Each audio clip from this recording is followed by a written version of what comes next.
ይቅርታ ወደ ኋላ ለመልስሽና ጎንደር ሲገባ ያረፈበት ሰው ሚስቱ ወይም ባለቤቱ ካይሮ ነበረች አይደለችም በቲክቶክ ስላየችው መጀመሪያ አላስተዋለችም ነበር ኋላን የመጣላት ከተለያዩ በኋላ ይሄ ሰው እኮ ገሏት ሄደ ነው እንዴ ዝም ትላለ ብላ አለቀሰቻለ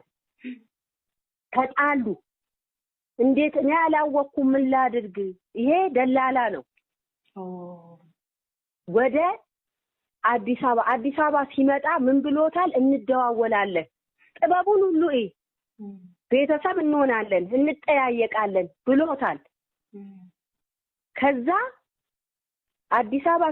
ከመጣ በኋላ ይደዋውሉ አይደዋውሉ አላወቅንም አዲስ አበባ ከመጣን በኋላ እሱ ሚለኝ አላቅም እንግዲህ ተደዋውለናል ነው ሚለው የሰጣቸው እዛ ቮይሱ ላይ ያስቀመጠላቸው እኛ ግን አልደወልንለትም ቁጥሩም ልከውልናል ከዛ በኋላ ወደ ፌደራል ነው ይሄንን ቁጥር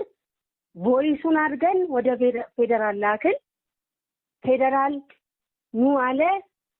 ኬዟን ያዘ ነበር አጋጣሚ ወደ ውጭ ወጥቷል እና ናሲለው ጊዜ ወንድምየው ከትናንት ወዲያ ተነስቶ ሄደ ይሄ በዚህ እንዳለ ለሚገርምሽ ነገር መሲ ይሄ በዚህ እንዳለ እኔ በፍጹም ከኢትዮጵያ ይወጣል የሚል ሐሳብ የለኝም በቃ በዛ ነው አዲስ አበባ እናንተ ጋር ሚዲያ ላይ መጥቼ ኢቢኤስ ላይ መጥቼ ተናግሬ የኢትዮጵያ ህዝብ እንዲይዘው የኢትዮጵያን ህዝብ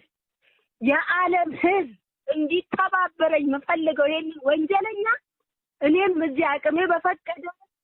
በፌደራልም ወንድሟም እንዳልኩሽ እዛ ሄዷል እኔም ነገ ወደ አዲስ አበባ መጣለው ለ80 እንደመጣው ነው እዚህ ቤተሰብ ረፍት ላግኘ አልቻልኩም መስዬ አይምሮ ሄደምቷል የኢትዮጵያ ህዝብ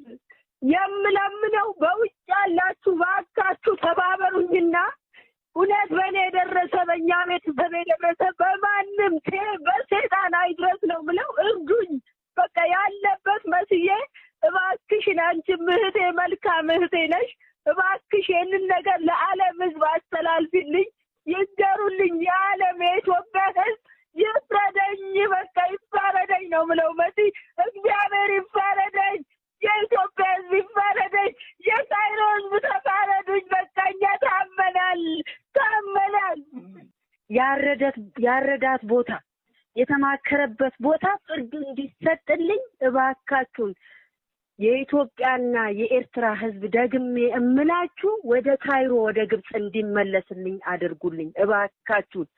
ወንድሞቼ የህግ ባለሙያዎች ከኔ በተሻለ ዕውቀት ያላችሁ እርዳታችሁ አይለኝ ስለ ሴት ልጅ አምላክ ብላችሁ